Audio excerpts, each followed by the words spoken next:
ನೀವೇನಾದರೂ ಯೂಟ್ಯೂಬ್ನಲ್ಲಿ ಹೊಸದಾಗಿ ಚಾನಲ್ನ ಸ್ಟಾರ್ಟ್ ಮಾಡಬೇಕು ಅಂತ ಅಂದ್ಕೊಂಡಿದ್ರೆ, ಇಲ್ಲ ಅಂತಂದರೆ ಆಲ್ರೆಡಿ ಸ್ಟಾರ್ಟ್ ಮಾಡಿ ನಿಮ್ಗೆ ಮಾನಿಟೈಸೇಷನ್ ಆಗಿ ಅರ್ನಿಂಗ್ಸ್ ಆಗ್ತಾ ಇದ್ರು, ನೀವೆಲ್ಲರೂ ಈ ವಿಡಿಯೋನ ನೋಡಲೇಬೇಕು. ಯಾಕೆ ಈ ವಿಡಿಯೋನ ನೋಡಬೇಕು ಅಂತಂದರೆ, ಯೂಟ್ಯೂಬ್ನಲ್ಲಿ ಒಂದು ಹೊಸ ಚೇಂಜಸ್ ಆಗಿದೆ, ದೊಡ್ಡ ಚೇಂಜಸ್ ಆಗಿದೆ.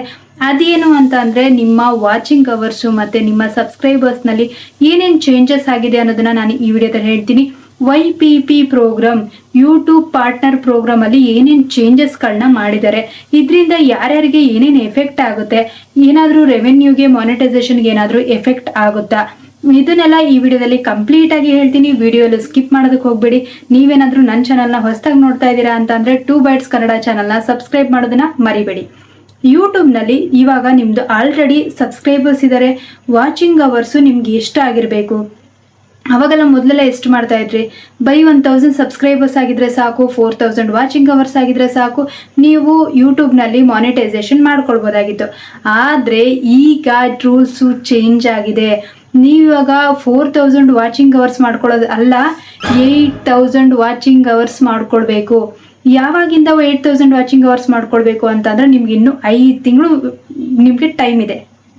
5 ತಿಂಗಳೊಳಗಡೆ ನೀವು ಬೇಗ 1000 ಸಬ್ಸ್ಕ್ರೈಬರ್ಸ್ ಮಾಡಿಬಿಟ್ಟು 4000 ವಾಚಿಂಗ್ ಅವರ್ಸ್ ಮಾಡಿದ್ದೀರಾ ಅಂತಂದರೆ ನೀವು ಮಾನಿಟೈಸೇಷನ್ಗೆ ಅಪ್ಲೈ ಮಾಡ್ಕೊಳ್ಬೋದು. ಆದರೆ ಹೊಸದಾಗಿ ಇವಾಗ ಚಾನಲ್ ಮಾಡಿದಿರಲ್ವಾ, ಚಾನಲ್ ಸ್ಟಾರ್ಟ್ ಮಾಡಿದವರು ನಿಮಗೂ ಟೈಮ್ ಇದೆ. ಅಷ್ಟರೊಳಗಡೆ ನೀವು ಬೇಕಾದರೆ ಆದಷ್ಟು ನೀವು ನಿಮ್ಮ ವಾಚಿಂಗ್ ಅವರ್ಸ್ ಆಲ್ರೆಡಿ ನಿಯರಲ್ಲಿದ್ದೀರಾ ಅಂತಂದರೆ ಬೇಗ ಅದನ್ನು ಕಂಪ್ಲೀಟ್ ಮಾಡ್ಕೊಂಡ್ಬಿಟ್ಟು ಮಾನಿಟೈಸೇಷನ್ಗೆ ಅಪ್ಲೈ ಮಾಡ್ಬೋದು. ಇನ್ನು ನೆಕ್ಸ್ಟ್ ಇಯರ್ನಲ್ಲಿ ತುಂಬಾ ಚೇಂಜಸ್ ಆಗುತ್ತೆ. ಈಗ ಜನವರಿ 31, 2027 ಒಳಗಡೆ, ಅಂದರೆ ನಮಗೆ ಜನವರಿ 21 ತನಕನೂ ನಮಗೆ ಟೈಮ್ ಇದೆ. ಅಷ್ಟರ ಒಳಗಡೆ ನಾವು 4000 ವಾಚಿಂಗ್ ಅವರ್ಸ್ ಮಾಡಿಕೊಂಡು ಅದ್ರ ಜೊತೆಗೆ ಸಬ್ಸ್ಕ್ರೈಬರ್ಸ್ನ ಕಂಪ್ಲೀಟ್ ಮಾಡ್ಕೊಂಡಿದ್ದೀರಾ ಅಂತಂದರೆ ನೀವು ಮಾನಿಟೈಸೇಷನ್ಗೆ ಅಪ್ಲೈ ಮಾಡ್ಬೋದು. ನಿಮಗೇನು ಪ್ರಾಬ್ಲಮ್ ಆಗಲ್ಲ. ಶಾರ್ಟ್ಸ್ನ ಮಾಡ್ತಾ ಇದ್ದೀರಾ ಅಂತಂದರೆ ಶಾರ್ಟ್ಸ್ನಲ್ಲಿ ಚೇಂಜಸ್ ಆಗಿದೆ. ಶಾರ್ಟ್ಸ್ನಲ್ಲಿ ಆವಾಗ 10 ಮಿಲಿಯನ್ ಇತ್ತು, ಇವಾಗ 20 ಮಿಲಿಯನ್ ಆಗಿದೆ. ಇದನ್ನು ನೀವು ಕಂಪ್ಲೀಟ್ ಮಾಡೋದು ತುಂಬ ಕಷ್ಟ ಅಂತ ಅಂದ್ಕೊಂಡಿರ್ಬೋದು. ಆದರೆ ಇಲ್ಲಿ ಇವಾಗ ಅರ್ನಿಂಗ್ಸು ಜಾಸ್ತಿ ಆಗ್ತಾ ಇದೆ, ಅರ್ನಿಂಗ್ಸ್ನ ಜಾಸ್ತಿ ಮಾಡ್ತಾ ಇದ್ದಾರೆ. ಆಮೇಲೆ ಇಲ್ಲಿ ಇನ್ಸೆಂಟಿವ್ ಪ್ರೋಗ್ರಾಮ್ಸ್ಗಳನ್ನ ಮಾಡ್ತಾ ಇದ್ದಾರೆ.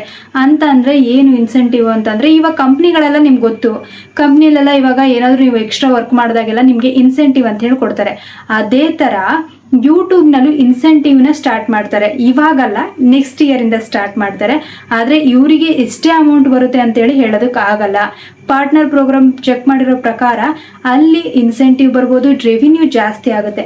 ನೀವು ಶಾರ್ಟ್ಸ್ನಲ್ಲಿ ವೀಡಿಯೋಸ್ಗಳನ್ನ ಮಾಡ್ತಾ ಇದ್ದೀರಾ ಅಂತ ಅಂದರೆ ನಿಮಗೆ ರೆವಿನ್ಯೂ ನಿಮಗೂ ಜಾಸ್ತಿ ಆಗುತ್ತೆ. ಅದನ್ನು ನೆನಪಲ್ಲಿ ಇಟ್ಕೊಳ್ಳಿ. ಯೂಟ್ಯೂಬ್ ಶಾರ್ಟ್ಸ್ನಲ್ಲಿ ಇವಾಗ ಅಪ್ಲೋಡ್ ಮಾಡ್ತಾ ಇರೋರು ಯಾರು ವಿಡಿಯೋಸ್ಗಳನ್ನ ಅಪ್ಲೋಡ್ ಮಾಡ್ತಾ ಇದ್ದೀರಲ್ವ, ನಿಮಗೆ ಮೇಯ್ನಾಗಿ ನೀವು ನೆನಪಲ್ಲಿ ಇಟ್ಕೊಳ್ಬೇಕು, ಯೂಟ್ಯೂಬ್ನಲ್ಲಿ ವಾಚಿಂಗ್ ಅವರ್ಸ್ನ ಬೇಗ ಕಂಪ್ಲೀಟ್ ಮಾಡ್ಕೊಳ್ಳೋದಕ್ಕೆ ಟ್ರೈ ಮಾಡಿಬಿಟ್ಟು ನೀವು ಆದಷ್ಟು ಬೇಗ ಮಾನಿಟೈಸೇಷನ್ಗೆ ಅಪ್ಲೈ ಮಾಡ್ಕೊಳ್ಳಿ. ಮುಂದೆ ಹೋಗ್ತಾ ಜಾಸ್ತಿ ಆಗ್ತಾನೆ ಇರುತ್ತೆ, ಇದೇನು ಕಮ್ಮಿ ಆಗಲ್ಲ.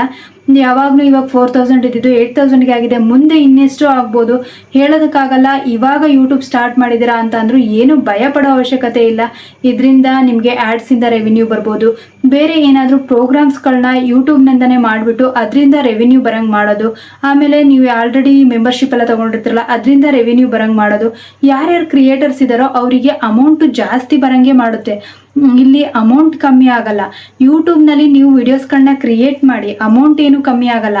ಆದರೆ ಇಲ್ಲಿ ಕಮ್ಮಿ ಆಗ್ತಾ ಇರೋದೇನಂದ್ರೆ, ಇಲ್ಲಿ ಜಾಸ್ತಿ ನಾವು ಇವಾಗ ಎಕ್ಸ್ಟ್ರಾ ಫೋಕಸ್ ಮಾಡಬೇಕಾಗಿರೋದು ವಾಚಿಂಗ್ ಅವರ್ಸ್ ಮೇಲೆ. ನಿಮ್ದು ಇವಾಗ ಒಂದು 8000 ವಾಚಿಂಗ್ ಅವರ್ಸ್ ಆಗಿದೆ ಅಂತಂದರೆ ಆವಾಗನೇ ನಿಮಗೆ ಯೂಟ್ಯೂಬ್ನಲ್ಲಿ ಮಾನಿಟೈಸೇಷನ್ಗೆ ಅಪ್ಲೈ ಮಾಡೋದಕ್ಕೆ ನಿಮಗೆ ಆವಾಗನೇ ಸಜೆಷನ್ ಸಿಗುತ್ತೆ. ಅಷ್ಟು ತನಕ ಅಪ್ಲೈ ಮಾಡೋದಕ್ಕೆ ಆಗಲ್ಲ. ಇದೇ ಬಿಗ್ ಬಂದಿರೋ ಅಪ್ಡೇಟು. ಯೂಟ್ಯೂಬ್ನಲ್ಲಿ ಏನಾದರೂ ಒಂದು ಚೇಂಜಸ್ ಮಾಡಿದ್ದಾರೆ ಅಂತಂದರೆ ಕ್ರಿಯೇಟರ್ಸ್ಗೆ ಏನಾದರೂ ಒಂದು ಬೆನಿಫಿಟ್ ಕೊಟ್ಟೇ ಇರ್ತಾರೆ. ಕ್ರಿಯೇಟರ್ಸ್ಗೆ ಬೆನಿಫಿಟ್ ಕೊಡಲಾರ್ದಂಗೆ ಇವಾಗ ಯಾವುದಾದ್ರೂ ಒಂದು ಚೇಂಜಸ್ ಸಡನ್ನಾಗಿ ಮಾಡಿದ್ದಾರೆ ಅಂತಂದರೆ, ಕ್ರಿಯೇಟರ್ಸ್ಗೆ ಬೆನಿಫಿಟ್ ಕೊಡಲಿಲ್ಲ ಅಂತಂದರೆ ಎಷ್ಟೋ ಜನ ಕ್ರಿಯೇಟರ್ಸು ಡ್ರಾಪ್ಔಟ್ ಆಗಿಬಿಡ್ತಾರೆ. ಅವರು ವೀಡಿಯೋಸ್ಗಳನ್ನ ಕ್ರಿಯೇಟ್ ಮಾಡದೆ ಸ್ಟಾಪ್ ಮಾಡ್ತಾರೆ. ಅದಕ್ಕೆ ಇನ್ನು ಬೆನಿಫಿಟ್ ಜಾಸ್ತಿ ಕೊಡ್ತಾರೆ, ರೆವಿನ್ಯೂ ಜಾಸ್ತಿ ಕೊಡ್ತಾರೆ, ಜಾಸ್ತಿ ಸಿಗುತ್ತೆ. ಆದರೆ ಈಗ ಒಂದು 5 ಮಂತ್ಸ್ ತನಕ ನಿಮ್ಗೆ ಟೈಮ್ ಇದೆ ಅಲ್ವಾ, ಅದರೊಳಗಡೆ ವಾಚಿಂಗ್ ಅವರ್ಸ್ನ ಕಂಪ್ಲೀಟ್ ಮಾಡ್ಕೊಳ್ಳಿ, ಸಬ್ಸ್ಕ್ರೈಬರ್ಸ್ನ ಕಂಪ್ಲೀಟ್ ಮಾಡ್ಕೊಳ್ಳಿ. ನೀವು ಆದಷ್ಟು ಬೇಗ ಮಾನಿಟೈಸೇಷನ್ಗೆ ಅಪ್ಲೈ ಮಾಡೋದನ್ನು ಆದಷ್ಟು ಟ್ರೈ ಮಾಡಿ. ಇಲ್ಲಿ ಏನೂ ಚೇಂಜಸ್ ಆಗಲ್ಲ. ಇನ್ನು ಜಸ್ಟು ಬರೀ ವಾಚಿಂಗ್ ಅವರ್ಸಲ್ಲಿ ಚೇಂಜಸ್ ಆಗಿದೆ. ಆದರೆ YPP ಪ್ರೋಗ್ರಾಮ್ ಪ್ರಕಾರ ಅಲ್ಲಿ ಡಿಫ್ರೆಂಟ್ ಆಗಿದೆ.